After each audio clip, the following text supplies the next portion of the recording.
Hello, I'm Kate Raworth, and I'm honoured and delighted to be giving the TB Macaulay Lecture this year on the 1st of October in Edinburgh.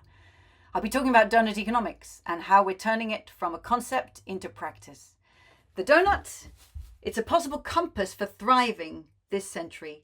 The goal is to leave no one falling short on life's essentials in the middle of the whole, but collectively to ensure that we don't overshoot the life-supporting systems of this planet on which all life depends. So what will it take to meet the needs of all people within the means of the living planet? Since Doughnut Economics came out as a book in 2017, I've been delighted by the number of people who've actually wanted to turn these ideas into practice where they are in communities, in businesses, in towns and cities. And I'll be talking in the lecture about some of the experiences, particularly of local governments around the world, locally and far away, that have taken this concept and started putting it at the heart of their local visions, strategies and processes. So I very much hope you'll join me on the 1st of October in Edinburgh to talk about doughnuts getting on a roll.